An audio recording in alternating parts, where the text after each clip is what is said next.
어, 아마 저도 그렇지만 여러분 모두가 진짜를 알아보지 못할 때 시간이 흘러서 후회했던 경험이 있지 않으세요? 그것이 물건이든 사람이든 뭐 물건이야 그것을 다시 한번 바꿀 수도 있고 뭐 시간이 지나면 또 교체할 수도 있겠지만 어떤 사람에 대해서 그 사람이 진짜 100이었는데 그것을 가짜로 착각해서 잘못된 선택과 결정을 내렸을 때도 있을 것이고, 혹은 가짜를 진짜로 착각해서 잘못된 선택과 결정을 내렸을 때도 있을 것 같습니다.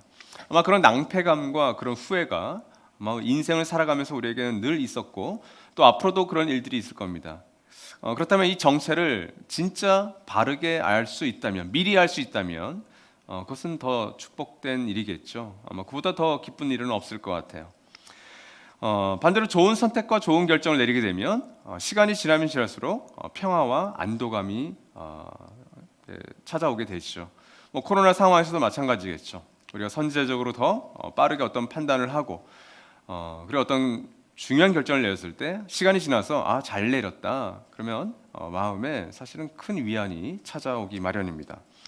오늘 살펴볼 말씀은 사실은 2000년 전 이 땅에 진짜 왕으로 오셨던 아기 예수에 대해서 그 정체를 제대로 알았던 사람들과 그 정체를 알 수 있는 좋은 기회가 있었지만 그 정체를 알고도 부인했던 자들의 모습을 소개하고 있습니다. 우리 마태복음 2장 1절에서 12절까지의 말씀을 같이 한번 먼저 읽겠습니다. 시작. 헤롯 왕 때에 예수께서 유대 베들레헴에서 나셨다. 그런데 동방으로부터 박사들이 예루살렘에 와서 말하였다. 유대인의 왕으로 나신 이가 어디에 계십니까? 우리가 동방에서 그의 별을 보고 그에게 경배하러 왔습니다. 헤롯 왕은 이 말을 듣고 당황하였고 온 예루살렘 사람들도 그와 함께 당황하였다. 왕은 백성의 대제사장들과 율법 교사들을 다 모아놓고서 그리스도가 어디에서 태어나실지를 그들에게 물어보았다. 그들이 왕에게 말하였다. 유대 베들레헴입니다. 예언자가 이렇게 기록하여 놓았습니다. 너 유대 땅에 있는 베들레헴아, 너는 유대 고을 가운데서 아주 작지가 않다. 너에게서 통치자가 나올 것이니 그가 내 백성 이스라엘을 다스릴 것이다. 그때 헤롯은 그 박사들을 가만히 불러서 별이 나타난 때를 캐어 묻고 그들을 베들레헴으로 보내며 말하였다.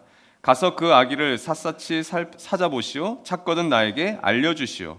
나도 가서 그에게 경배할 생각이요. 그들은 왕의 말을 듣고 떠났다.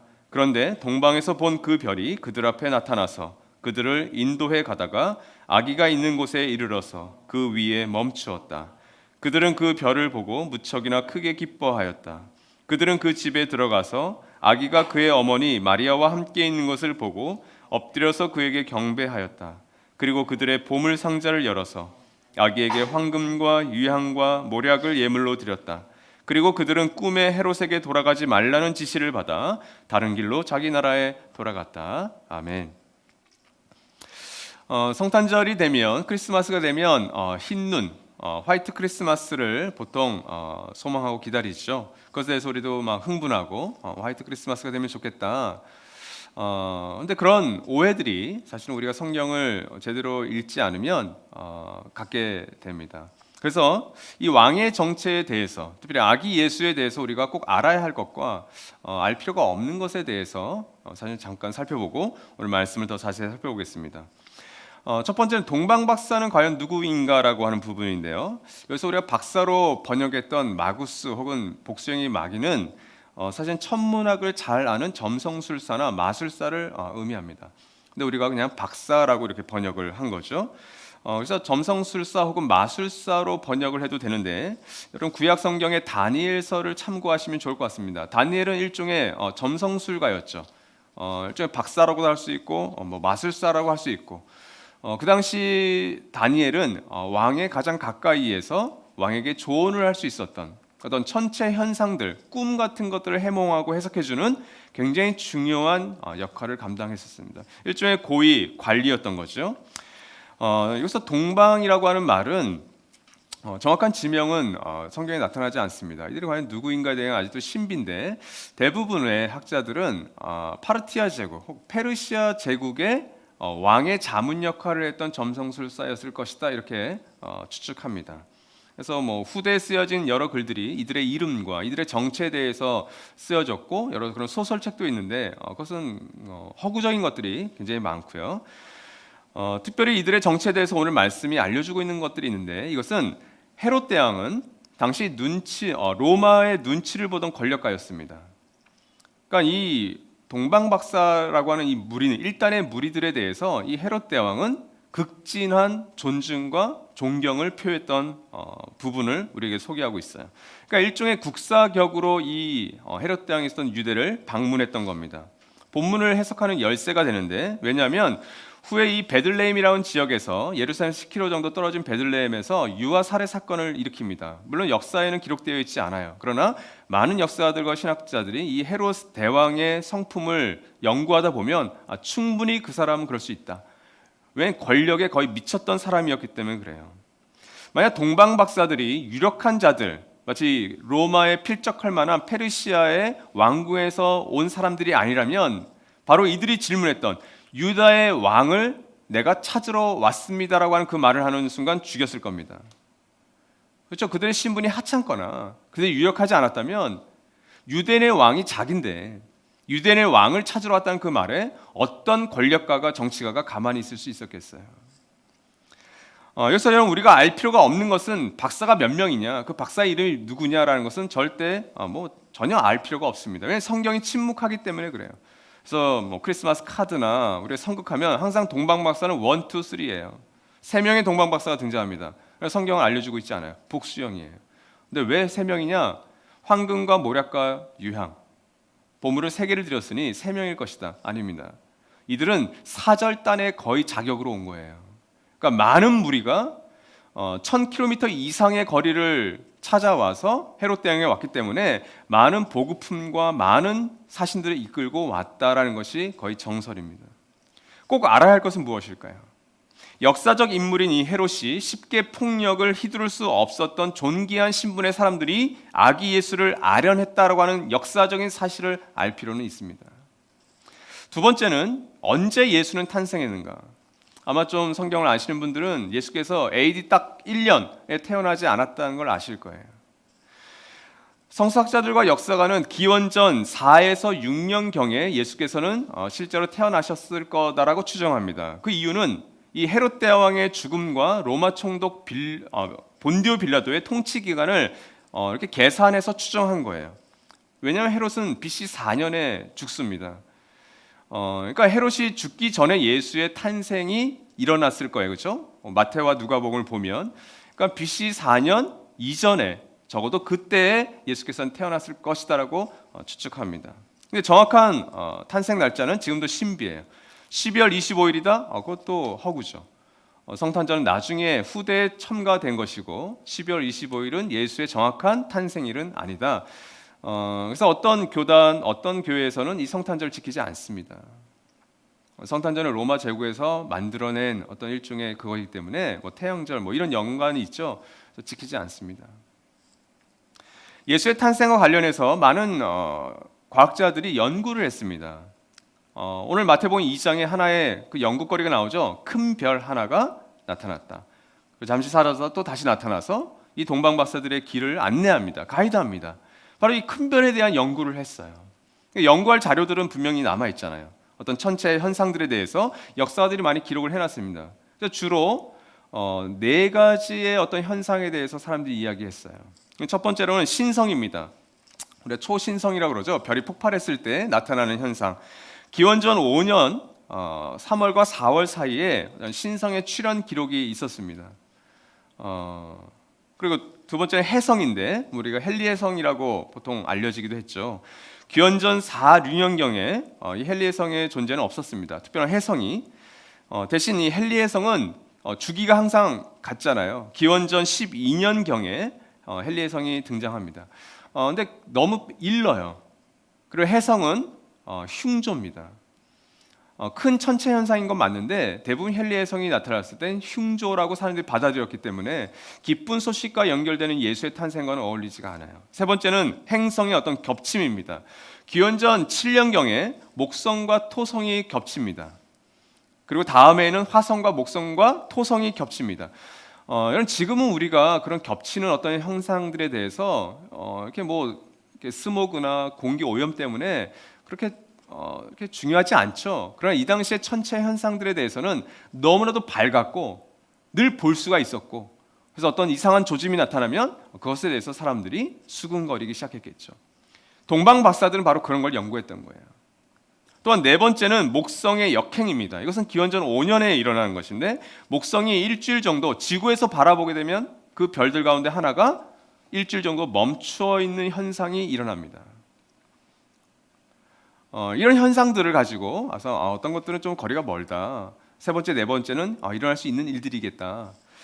우리가 꼭 알 필요가 없는 것은, 과학적으로 푸는 것은 마태의 관심사가 아니라는 거예요. 그 단서를 주긴 했지만 그것을 우리가 정확히 과학적으로 푼다는 것은 거의 불가능합니다. 꼭 알아야 할 것은 무엇일까요? 헤롯 대왕과 마찬가지로 이 동방의 박사들은 역사적인 인물들이었고 그들이 관심을 가질 만한 천체의 변화가 현상이 있었다라는 거예요. 그것을 어떤 역사가 기록한, 어떤 전문가가 기록한 것을 정확하게 우리가 맞출 수는 없지만 이것도 역사적인 사실로서 우리에게 일어났구나. 세 번째는, 이건 더 중요하죠. 유대인의 진짜 왕이 누구냐라는 거예요. 마태복음의 관심은 사실은 여기에 있습니다.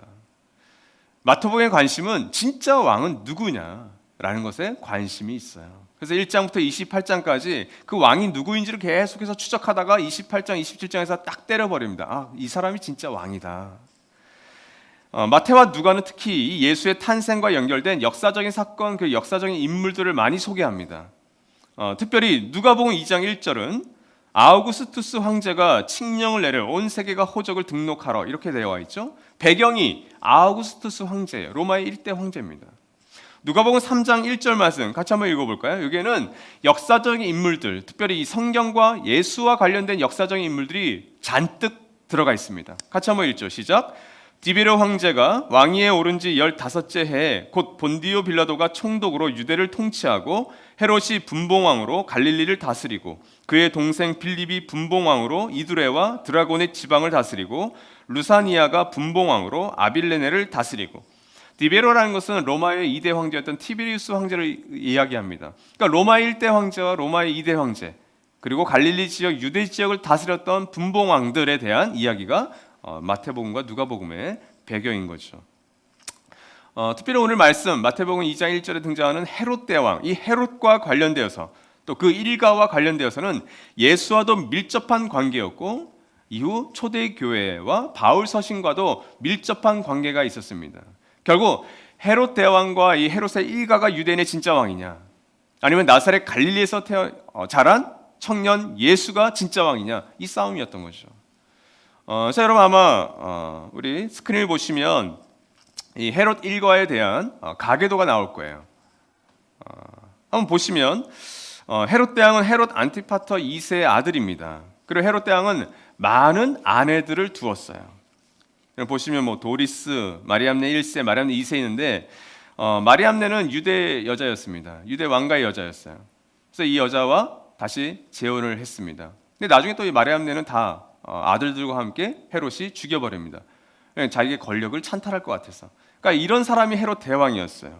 이 헤롯 대왕은 이 동방박사 사건의 주연 인물이기도 하고 나중에 베들레헴 아이들을 죽였던 사건의 주범이기도 합니다. 마태복음 2장에 잘 나와 있죠. 또한 요한복음 2장 20절을 보면 헤롯 성전을 건축했어요. 46년 동안. 솔로몬 성전 이후에 스룹바벨 성전을 더 크게 지었던 사람이 바로 이 헤롯 대왕이었습니다. 그래서 영어로는 킹 헤롯, 그러면 이 헤롯 대왕이에요. 이 헤롯 대왕의 아들은 3명이 있었습니다. 여러 아내가 있었는데 그 말다케라고 하는 아내에게서 아켈라오와 헤롯 안디바 혹은 헤롯 안티파스, 그리고 빌립 2세, 이렇게 세 아들을 성경에서 보게 됩니다. 헤롯 아켈라오는 언제 나오냐면 마태복음 2장 20절에 나와요. 헤롯 아켈라오가 왕위에 올라왔다. 그래서 요셉이 어떻게 했는지가 등장하죠. 또한 헤롯 안티파스 혹은 안디바는 누가복음 3장 1절과 19절에 등장하는데 이 갈릴리의 분봉왕이었습니다. 그는 형제, 여기 보시면 빌립 1세라고 되어 있죠. 이 빌립 1세의 아내였던 헤로디아와 결혼했던 사람입니다. 누가 연결되죠? 세례 요한이 이 안티파스에게 직언을 해버리죠. 동생의 아내와 결혼하는 것은 옳지 않다, 이렇게 얘기하죠. 그때 헤롯 안티파스가 주인공이었죠. 그래서 세례자 요한을 가두어서 죽였던 사람이 바로 이 안티파스였습니다. 헤롯 빌립 2세, 빌립 2세는 역시 헤롯 대왕의 아들이죠. 이두메와 드라고닛의 분봉왕, 누가복음 3장 1절에 등장하는 빌립이 바로 이 헤롯 빌립 2세였습니다. 그는 자신의 이름을 따서 가이사라 빌립보를 건축했고요. 그리고 헤로디아의 딸 살로메와 결혼했던 사람입니다. 그러니까 성경의 인물들과 계속 연결이 되죠. 그리고 잠시 이들의 직계가 아니라 약간 조카들이었던 헤롯 아그리파 1세가 바로 이 안티파스의 조카였는데, 요한의 형제 야고보를 죽였던 사도행전에서 12장에 등장하죠. 그리고 베드로를 감옥에 가두었던 사람이 바로 이 헤롯 아그리파 1세입니다. 근데 이 아그리파 1세는 사도행전 12장에 보면 그가 교만해서 벌레가 그의 창자를 먹어서 죽었다라고 했던 인물이 바로 이 헤롯 아그리파 1세입니다. 그리고 아그리파 1세의 뒤를 이었던 사람이 바로 아그리파 2세인데, 이 사람은 사도행전 26장에서 바울이 로마로 끌려가는 과정에서 바로 변론했을 때 왕이 아그리파 2세였습니다.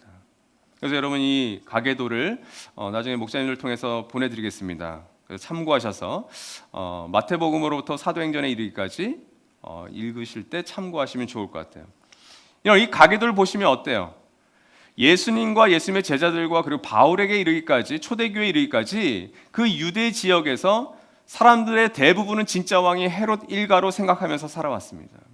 많은 종교 지도자들은 이 헤롯 일가로부터 많은 후원을 받았고요. 그들에게 기생해서 살아갔던 자들이 종교 지도자들이었습니다. 그 기득권과 결탁했던 거죠.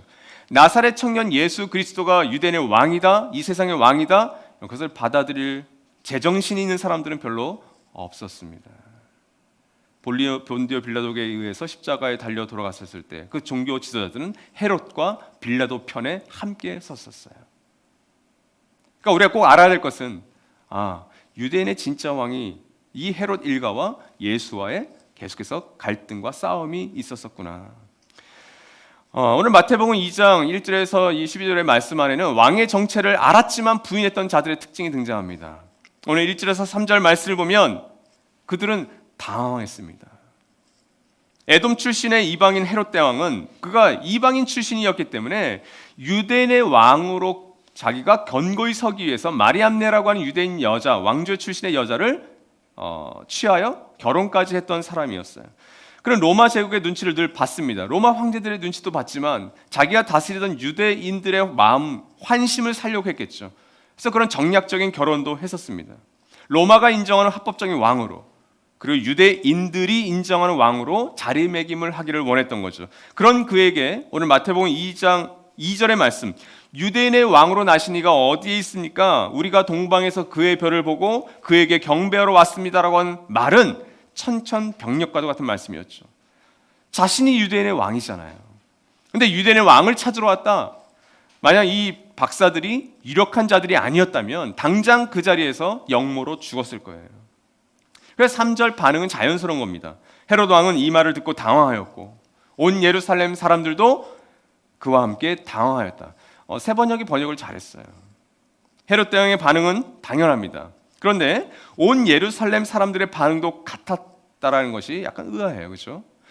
메시아께서 오셔서 사랑과 정의로 심판하실 것. 우리가 지난주 요셉과 마리아의 어떤 특징 가운데 간절한 소망이 있었다고 그랬잖아요. 구약의 예언에 대한 소망, 그에 대한 믿음이 있었는데 이 예루살렘 사람들은 바로 그 메시아와 그리스도를 소망했거든요. 그런데 그들의 반응도 똑같이 당황했습니다. 요셉과 마리아는 그 간절한 소망으로 말미암아 그 천사의 소식을 들었을 때 그것을 믿음으로 수용했지만 이 예루살렘의 대부분의 사람들은 그것에 대해서 당황했습니다. 혼란을 겪었어요. 혼돈함을 겪었던 겁니다. 그 여호와의 날, 그 심판의 날을 간절히 소망했던 사람들과는 다른 태도를 취했던 거죠. 당황했어요. 헤롯 대왕과 똑같은 반응을 했던 겁니다. 여러분, 우리가 인생의 주인과 인생의 어떤 왕을 자신 혹은 다른 사람으로 따랐던 사람들은 비슷한 당황을 하게 됩니다. 난 이게 맞다고 생각하고 난 이것을 맞다고 생각하고 순종하며 따라갔는데 이 세계가 말하는 것이 나는 맞다고 생각하고 교육받고 살아왔는데 다른 왕이 계셔? 이 인생의 주인이 진짜 계셔? 이 세상 정말 하나님이 다스려? 이 얘기를 들으면 우린 처음엔 당황하게 되어 있어요. 진짜 왕이 찾아오셨다는 것은 누군가에게는 당황스럽게 만들어버립니다. 그리고 두 번째 특징으로 귀결됩니다. 의심하는 겁니다. 4절에서 8절 말씀이 이를 잘 보여줍니다.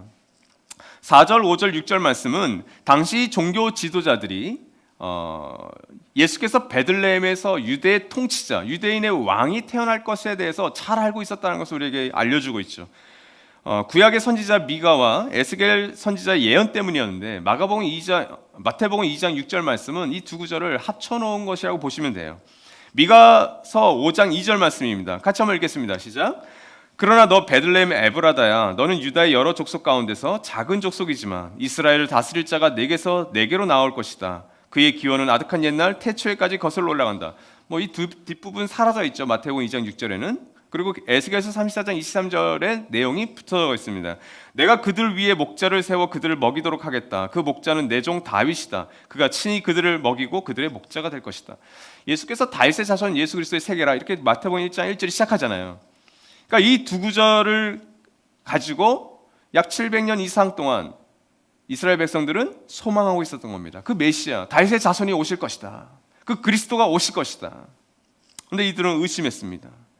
유대인의 왕이자 세상의 진짜 왕으로 오셨다는 것을 헤롯 대왕은 자처하고, 이 종교 지도자들이 말씀을 늘 읽고 예언의 말씀을 잘 알았던 이 지도자들이 알았다면 그들의 반응은 한 걸음에 달려가서 그 목자들처럼, 박사들처럼 경배해야 되겠죠.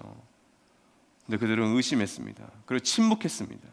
이후 복음서에 나타난 이 종교 지도자들의 모습은 여전히 예수가 유대인의 왕이라는 것을 부인하는 일관된 모습을 보여줍니다. 그것이 복음서에서 예수께서 계속해서 바리새인과 율법 교사들과 서기관들과 싸웠던 장면이었죠. 마지막 세 번째는 이 당황과 의심을 넘어서 분노하는 모습을 보입니다. 이런 예수님이 나의 인생의 주인이고 왕이라고 우리가 알려주면 사람들이 기뻐할 것 같죠. 그 왕에게 순종할 것 같죠. 그렇지 않습니다. 당황과 의심을 넘어서 때로는 분노합니다. 2장 12절과 2장 읽진 않았지만 2장 16절이 이를 잘 보여줍니다. 7절에서 8절에서 유대인의 왕으로 태어날 아기 정보를 요청했던 헤롯은, 물론 이것은 역사에는 미기록되어 있어요. 그러나 이 헤롯 대왕의 성정과 성품을 보면 충분히 그런 일을 저지르고도 남겠다. 끔찍한 범죄를 저지르게 됩니다. 그 발단은 12절 때문이에요. 마태복음 2장 12절 말씀 같이 한번 읽겠습니다. 시작. 그리고 그들은 꿈에 헤롯에게 돌아가지 말라는 지시를 받아 다른 길로 자기 나라에 돌아갔다. 여러분, 이 말씀도 곰곰이 생각하면 굉장히 뜻밖의 말씀입니다. 왜 그럴까요? 외교의 국사단, 사절단으로 거의 왔잖아요. 그리고 헤롯 대왕이 부탁했습니다. 요청했습니다. 그 아기에 대한 정보를 나에게 와서 알려달라. 그 시간이 굉장히 오래 걸렸을 거예요. 헤롯 대왕 나중에 충격적인 소식을 듣는 거죠. 이들이 나를 아련하지 않고 도망치듯 갔다. 거기서 헤롯 대왕이 화가 났던 겁니다. 그러니까 박사들의 입장에서는 이것은 일종의 외교적인 무례이고 신뢰예요. 들어올 때는 왕에게 인사했잖아요. 근데 떠날 때 왕이 와달라고 요청했음에도 불구하고 그것을 무시하고 떠났다. 외교적인 신뢰죠. 이 소식을 들었던 헤롯 대왕이 어떻게 반응합니까? 그것이 마태복음 2장 16절 말씀이에요. 헤롯은 박사들에게 속은 것을 알고 몹시 노하였다. 그는 사람을 보내어 그 박사들에게 알아본 때를 기준으로 베들레헴과 그 가까운 온 지역에 사는 2살짜리로부터 그 아래의 사내 아이를 모조리 죽였다. 헤롯은 뼛속 깊이 정치인이었습니다. 그리고 권력에 미친 사람이었습니다. 자신의 아내, 자신의 아들들을 상관하지 않고 죽였던 사람입니다. 그러면서도 성전을 지었던 사람입니다. 아이러니하죠. 오늘날 우리가 경험하고 있는 여러 정치인들의 모습, 우리의 정치의 모습과도 별 다를 바가 없는 모습이에요. 그러나 여러분, 이 헤롯 대왕은 정치인이어서 그렇다고 하지만 이 종교 지도자들도 결국 다르지 않았습니다. 그들에게도 이 분노함이 있었습니다. 요한복음 5장 18절 전반절 말씀이 유대 사람들은 이 말씀 때문에 더욱더 예수를 죽이려고 하였다. 요한복음 11장 53절 말씀, 그들은 그날로부터 예수를 죽이려고 모의하였다. 요한복음 11장 53절에서 그들은 누구냐면, 나중에 여러분 말씀을 찾아보시면 알겠지만 대제사장들과 바리새파 사람들이었습니다. 당시에 유력한 종교 지도자들이었습니다. 결국 이 왕의 정체를 부인했던 자들의 결국은 자신의 삶만이 아니라 타인의 삶까지도 파괴하는 어떤 영향력을 미치게 됩니다. 여러분, 오늘날 우리 현대인들이 깨어진 세상에서 살아갈 때, 아니 현대인들만이 아니라 이미 그리스도 안에 들어와 있는 우리도 마찬가지예요. 여러분, 우리 안에 있는 분노를 다스리지 못하면 우린 자기 자신과 타인의 삶까지도 망가뜨리게 됩니다. 마찬가지죠. 때로 엄마와 아빠가 이 분노의 부분을 잘 풀지 않으면 그 아이들에게도 그 분노와 화의 영향이 흘러가게 되어 있습니다. 회사도 마찬가지고요. 우리 삶의 어떤 자리에서도 마찬가지예요. 진짜 왕이 내 안에 없는 사람은 이런 분노의 희생양을 자기 자신이 혹은 타인이 되어줄 수 얼마든지 가능하다. 이것이 왕의 정체를 알았지만 부인했던 자들의 세 가지 특징이었습니다. 그러나 오늘 말씀에는 이 왕의 정체를 알았던 자들과 그들이 알고 누렸던 특권들이 등장합니다. 저는 이 성탄절을 즈음해서 우리 모두가 이 특권들을 정말 알았으면 좋겠어요. 그리고 나는 그 특권들을 누리고 있는가? 그렇다면 여러분, 왕의 정체를 제대로 알고 있고 알아가고 있는 분입니다. 이것은 과거형이 아니라 현재 진행 우리가 알아야 될 것이고, 그리고 앞으로도 계속 알아가야 될 것이에요. 그리고 고린도전서 13장에 있는 말씀처럼 우리가 언젠가 그 왕을 얼굴과 얼굴을 대하여서 바울의 사도의 고백처럼 만나게 될 것입니다. 그때 우리는 이 특권을 마음껏 사용하게 될 거예요. 첫 번째 특징은 경배하다입니다. 이들의 특권이었습니다. 2절과 11절에 잘 나와 있죠. 그들은 경배했습니다. 신약 성경에는 경배하다, 예배하다라고 하는 이 단어를 두 가지 단어로 사용해요. 근데 이 첫 번째 단어, 이 2장 2절과 11절에 나온 것은 헬라어 프로스키네오입니다. 이걸 번역한 거예요. 이것은 여러분이 뭐 드라마나 영화를 보셨을 때 어떤 왕족에게 사람들이 손을 내밀면 키스를 하죠. 입맞춤을 하죠. 그 의미입니다. 절하다는 뜻이에요. 그 손을 내민 대상자에게 무릎을 꿇고 엎드리는 것을 의미합니다. 그래서 이것을 영어로는 worship으로 번역을 한 거예요. worsh라고 하는 단어와 ship이라고 하는 단어를 합친 겁니다. 그 뜻은 이거죠. 받을 만한 대상에게 그의 합당한 가치를 올려드린다는 뜻이에요. 그게 예배입니다. 근데 두 번째 예배라고 하는 번역되는 단어는 라트레이아인데 이것을 영어는 서비스로 번역을 했어요. 섬김입니다. 그러니까 여러분, 예배를 뭐예요? 월십과 서비스가 다 합쳐진 게 예배라고 보시면 됩니다. 이 두 가지 의미가 모두 담겨 있을 때 비로소 온전한 예배의 의미가 되는 거죠. 자, 동방박사의 모습을 보십시오. 그들은 어떻게 경배했습니까? 이들은 목적지를 두지 않고 지도에도 표시되지 않았던 베들레헴까지 찾아왔습니다. 그 큰 별 하나의 천체 현상을 보면서 온 거죠. 구약의 오래된 예언을 봤을 수도 있겠죠. 1000km 혹은 1500km 이상에 떨어진 지역까지 그들은 많은 보급품과 많은 사람들을 데리고 왔습니다. 그 가운데 여러 질병과 아픔과 죽음이 없었을까요? 있었을 겁니다. 그곳에서 그들은 찾아오지 않고 그 동방이라고 하는 땅에서 얼마든지 마음으로 워십, 예배할 수 있었습니다. 그렇죠? 근데 그들은 뭘 한 거예요? 서비스, 섬김을 하러 온 거예요. 그래서 베들레헴까지 온 겁니다. 여러분, 이 예배와 헌신에 대해서 잘 보여주는 말씀은 사실 로마서 12장 1절 말씀이에요. 너무나도 유명한 말씀인데 우리 같이 한번 읽어보죠. 시작. 형제자매 여러분, 그러므로 나는 하나님의 자비하심을 힘입어 여러분에게 권합니다. 여러분의 몸을 하나님께서 기뻐하실 거룩한 산 제물로 드리십시오. 이것이 여러분이 드릴 합당한 예배입니다. 이렇게 되어 있죠. 마음과 함께 몸으로 섬기는 것이 예배라는 거예요. 여러분의 몸을 하나님께서 기뻐하실 거룩한 산제물로 드리십시오. 이것이 여러분이 드릴 합당한 예배입니다. 새 번역은 이 번역을 의미를 가지고 번역한 거예요. 합당한, 이렇게 번역했어요. 킹 제임스 버전도 이것을 영어로 spiritual이 아니라 reasonable이라고 번역했어요. 합리적인. 그래서 새 번역이 이것을 합당한이라고 번역한 겁니다. 개역 성경과 개역 개정은 뭐라고 번역해요? 영적인 예배다, 이렇게 했어요. 신비한 예배, 어떤 황홀경에 취한 예배가 아니라 이것은 리즈너블한 예배다. 생각하고 드리는 예배다. 합리적인 합당한 예배다, 이렇게 얘기한 거죠. 뭐가요? 월십과 서비스로 드리는 예배가. 여러분, 우리의 예배는 오늘날 어떻습니까? 그 예배를 받기에 합당하신 그 하나님께, 구주 예수께 올려드릴 정말 그 합리적인 합당한 예배로 우리는 나아가고 있습니까? 우리가 마음과 몸과 우리의 영을 예배 전 15분 전에 늘 두 번째 기도 제목이 그거잖아요. 예배자의 마음과 몸과 영이 하나님께 조정되고 있는가, 조준되어 있는가. 그래서 우리가 예배에 지각할 수 없다라고 하는 이야기가 여기에 있는 거죠. 여러분, 우리가 대통령을 만나러 갈 때도, 아니 아마 성남시장과의 어떤 약속이 있을 때도 우리는 늦지 않습니다. 내 직장 상사가 미팅 이때 할게 라고 할 때 그 미팅 시간에도 우리는 정확히 지키려고 노력해요. 그것이 예배의 의미입니다. 두 번째는 기뻐하는 거예요. 기뻐하다. 10절 말씀이죠. 마태복음 2장 10절에 그들이 별을 보고 매우 크게 기뻐하고 기뻐하더라. 왜 별을 보면서 그렇게 기뻐했을까요? 그 별 자체를 기뻐한 것이 아니라, 그 천체 현상을 기뻐한 것이 아니라, 그 별이 가리키는 메시아, 유대인의 왕의 정체에 대해서 기뻐한 거죠. 기쁨은 경배하고 예배 드리는 자들의 특징이자 특권입니다.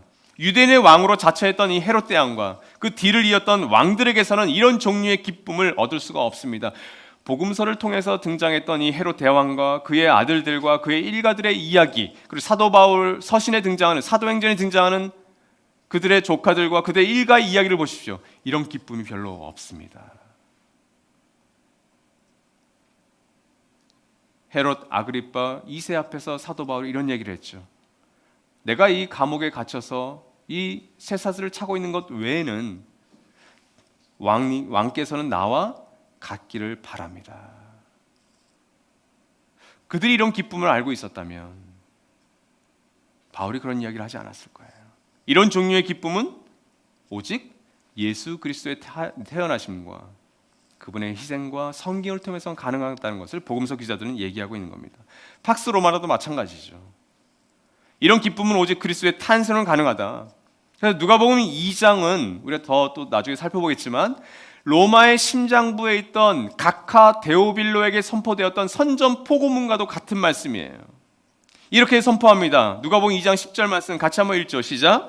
천사가 그들에게 말하였다. 두려워하지 말아라. 나는 온 백성에게 미칠 큰 기쁨이 될 소식을 너희에게 전하여 준다.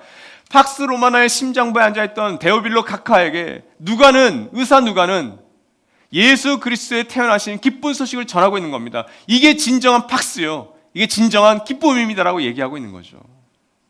그러니까 여러분, 우리가 누가복음 2장을 읽을 때 이런 감격이 있는 거죠. 마태복음 1장 1절에 다윗의 자손 예수 그리스도의 족보라, 이 말씀을 읽을 때 그런 감격이 우리 안에 있는 거죠. 복음은 굿뉴스입니다. 기쁜 소식입니다. 왕의 정체를 알고 예배하는 자에게 나타나는 가장 큰 특징 가운데 하나가 기쁨이에요. 그리고 이 기쁨을 잘 이야기했던 사람이 바울입니다. 바울은 그 기쁨이야말로 특권이라고 얘기하고 있는 거예요. 빌립보서 4장 4절. 여러분, 빌립보서는 별명이 있죠. 기쁨의 서신이에요. 이렇게 얘기합니다. 주님 안에서 항상 기뻐하십시오. 다시 말합니다. 기뻐하십시오. 여러분, 빌립보서 별명이 기쁨의 서신이라고 그랬잖아요. 지금 감옥에 갇혀 있는 상황이에요. 근데 그들은 예배하는 자들의 특권을 바울은 잘 알고 있었습니다. 바울이 누구였습니까? 이 예수의 소식에 그는 당황했던 사람이었습니다. 그리고 예수를 의심했던 사람이었습니다. 그리고 분노했기에 예수를 믿는 자들을 감옥에 가두고 죽였던 일에 앞장섰던 사람이 바울이었어요. 근데 그가 변화되었던 거죠. 우리도 사실은 바울의 이전의 모습 아닙니까? 우리도 예수가 왕이라는 그 허황된 이야기를 들으면 우린 당황하죠. 의심하죠. 때로는 분노까지 합니다. 저게 뭐야? 근데 바울이 예수를 만나고 나서 변했을 때 그런 이 기쁨을 알았던 겁니다. 마지막 특징은 순종하다입니다. 11절에서 12절 말씀에 이 순종에 대한 부분이 잘 나와 있죠. 이런 8절에서 헤롯은 박사들에게 자신을 찾아와 달라고 아마 간곡히 부탁하지 않았을까요? 아마 협박하지 않았을까요? 근데 9절은 그 왕의 말을 분명히 들었다라고 강조하고 있습니다. 그렇죠? 그냥 귓전을 흘려 들은 게 아니라 9절 말씀을 보면 박사들이 헤롯 대왕의 말을 귀 기울여 들었어요. 강조하고 있는 겁니다. 근데 나중에 12절을 보면 그 왕의 간절한 부탁을 거절하죠. 11절과 12절은 그 이유를 알려주는 겁니다. 11절에서 이 박사들은 아기 예수께 경배합니다. 헤롯 대왕이 아닌 이 아기 예수를 유대인의 왕으로 인정하는 행위죠. 그러면 12절의 말씀은 당연한 귀결이에요. 그들에게 있어서는 합리적인 예배였던 겁니다. 어떻게 하죠? 그들은 꿈에 헤롯에게로 돌아가지 말라는 지시를 받아 다른 길로 자기 나라에 돌아갔다. 그들의 순종은 당연한 거였어요. 왕의 정체를 잘 알았기 때문에 그 정체에 합당한 순종으로 나아갔던 것입니다. 앞서 제가 말씀드렸잖아요. 마태복음 1장부터 마태복음 28장까지의 주제는 유대인의 왕, 이 세계의 진짜 왕이 누구냐에 있었어요. 그죠? 유대인의 왕은 헤롯이었습니다. 대대로 유대 헤롯의 일가, 자손들이 그 왕의 자리를 차지하고 있었습니다. 예루살렘과 유대 대부분의 사람들은 유대의 왕은 헤롯이야. 그럼 우리에게 성전까지 지어줬어. 칭찬하고 그를 환호했습니다. 그러니까 사도행전을 보더라도 그 헤롯, 다른 헤롯이 사람들에게 연설을 했을 때 저는 신의 사자다. 사람들이 환호하고 좋아했다고 되어 있잖아요. 로마 제국의 1대 황제는 아우구스투스였습니다. 2대 왕자는 티베리우스였습니다. 이들이 진짜 왕인가? 아니면 갈릴리 나사렛의 한 청년 예수가 진짜 유대의 왕이요? 세상의 왕인가? 이 질문을 마태복음은 1장부터 우리에게 던지고 있는 겁니다. 마태복음의 결론에 해당하는 27장, 28장에서 이 십자가 사건에서 이 현장에서 로마 제국의 황제를 큐리오스, 왕이라고 고백했던 한 백부장의 고백을 통해서 이 마태 기자는 우리에게 진짜 왕의 정체를 알려주고 있는 거예요. 그의 고백을 한번 들어봅시다. 마태복음 27장 11절 말씀 시작. 예수께서 총독 앞에 서시니 총독이 예수께 물었다. 당신이 유대인의 왕이요? 그러나 예수께서는 당신이 그렇게 말하고 있소 하고 말씀하셨다. 마태복음 27장 37절 말씀도 마찬가지죠. 그리고 그의 머리 위에는 이 사람은 유대인의 왕 예수다 이렇게 쓴 죄패를 붙였다. 27장 54절입니다. 같이 한번 읽죠. 시작. 백부장과 그와 함께 예수를 지키는 사람들이 지진과 여러 가지 일어난 일들을 보고 몹시 두려워하여 말하기를 참으로 이분은 하나님의 아들이셨다 하였다. 왕이라고 한 고백은 없지만 이 백부장의 입을 통해서 이 사람이야말로 진짜 우리의 왕이구나라는 걸 고백하고 있는 겁니다. 이게 마태가 해주고 싶었던 진짜 말이었어요. 여러분, 우리에게 진짜 왕은 누구입니까? 이것이 코로나 상황이든 코로나 상황이 아니든 오늘날 우리가 이 깨어진 세상을 살아가면서 우리는, 여러분은, 나는 누구를 진짜 왕으로 생각하면서 살아가고 있는지. 많은 사람은 자기 자신을 왕으로 생각합니다. 자신의 감정, 자신의 어떤 기분이 훨씬 중요합니다. 자신의 계획이 훨씬 중요합니다. 근데 누군가는 다른 사람을 왕으로 삼습니다. 남편이 왕이 됩니다. 아내가 왕이 됩니다. 아이들이 왕이 됩니다. 세상의 뉴스가 왕이 되고 세상의 권력가들이 왕이 됩니다. 사람이 왕이 되면 좀 그것도 그렇지만 물질이 왕이 되죠. 개가 고양이가 왕이 되는 사람들이 얼마나 많습니까? 여행이 왕이 됩니다. 집이 왕이 됩니다. 그럼 마태복음 우리에게 묻고 있는 거죠. 너의 진짜 왕은 누구냐? 그 왕의 정체를 제대로 아는 자들은 그에게 경배합니다. 그를 기뻐합니다. 그리고 순종합니다. 사랑하는 여러분, 우린 그 정체를 이미 알고 있어요. 근데 그 정체를 아는 사람들에게 특권과 그에 따르는 책임이 있습니다. 저는 이 확진자가 1000명이 넘어가면서 이 코로나 상황을 맞이하면서 우리가 맞이하는 이 12월 그리고 이 크리스마스가 더 의미가 있다고 생각해요. 왠지 아십니까? 오랫동안 이 교회들은, 그리고 이 세계는, 그리고 기독교 국가라고 하는 나라들은 이 성탄절을 산타클로스에게 뺏겨버렸습니다. 할러데이, 휴일이 되어버린 지가 이미 오래입니다. 블랙 프라이데이라든지 크리스마스 행사라든지 이런 것에 우리는 이미 크리스마스를, 예수를 빼앗겨버렸습니다. 그 성탄절을 회복해야 되는데 그 성탄절을 진짜 회복할 수 있는 사람들이 누굽니까? 그 왕의 정체를 아는 저와 여러분이에요. 달리 말하면 이거예요. 이 성탄절을 정말 기뻐할 수 있는 사람들은 우리입니다. 눈이 오지 않아도 기뻐할 수 있어요. 세상이 어떤 깨어지고 말도 못할 만큼 피폐해도 기뻐할 수 있습니다. 경배할 수 있고요, 기뻐할 수 있고 순종할 수 있어요. 그게 우리의 특권입니다. 우리의 책임이 있습니다. 우리의 책임은 이 특권, 기쁜 소식을 전하는 진정한, 어쩌면 산타클로스가 되는 거겠죠. 우리에게 주어진 특권이 무엇인지를 우리가 알고 누리고 그것을 가지고 책임을 다하는 것, 그것이 어쩌면 이번 12월 25일을 우리가 의미 있게 보낸 것이 아닐까요? 우리가 수요 예배마다 이 성탄 특별 수요 예배 시리즈를 하는 이유가 뭡니까? 우리가 이 깨어진 세상에 산타클로스가 되기를 원하는 거예요. 여러분, 누군가의 여러분 산타클로스가 되어주십시오. 이 기쁜 소식을 교회 안에 있지만 그럼에도 여전히 깨어진 세상에서 살아가고 있는, 신음하고 있는 우리의 동료 형제 자매들이 있지 않습니까? 그들이 우리가 할 수 있는 한 최선을 다해서 전하십시오. 산타클로스가 되어주십시오. 함께 고민합시다. 우리 개인과 가정교회가, 우리 청년부가 어떻게 예수 그리스도를 전할 수 있는 영적인 산타클로스가 될 수 있을지를. 여러분, 우리가 찾는 이와 함께하는 예배를 하는 이유가 뭡니까? 우리가 찾는 이들에게 산타클로스가 되어주기를 원하기 때문에 그러는 거예요. 가정교회 안에서 서로에게 산타클로스가 되어주십시오. 가정교회 밖을 향한 찾는 이와 필요한, 도움이 필요한 자들에게 그런 산타클로스 역할을 감당하십시오. 내 아이에게 장난감 사주고 내 아이에게 산타클로스 행세를 하는 것, 그것은 너무나도 얄팍한 것입니다. 그것이 있으면 좋겠지만 아이들은 기다리잖아요. 사랑하는 여러분, 2020년 12월 너무나도 우울한 시기를 살아가고 있는 우리 한국, 그리고 이 사회 속에 살아가는 우리의 모든 형제자매들에게 우리가 진정한 산타클로스가 되어줄 수 있을까요? 우린 그럴 수 있습니다. 왜냐하면 이미 왕의 정체를 우리가 알고 있기 때문에 그래요. 그런 왕의 정체를 아는 사람답게 그를 경배하고 그를 기뻐하고, 그리고 그에게 그 어떤 환경과 상황에서도 순종할 수 있는 저와 여러분 되기를 주님의 이름으로 축원합니다. 이제 우리 1분간 함께 침묵하며 오늘 말씀을 잠시 묵상하도록 하겠습니다.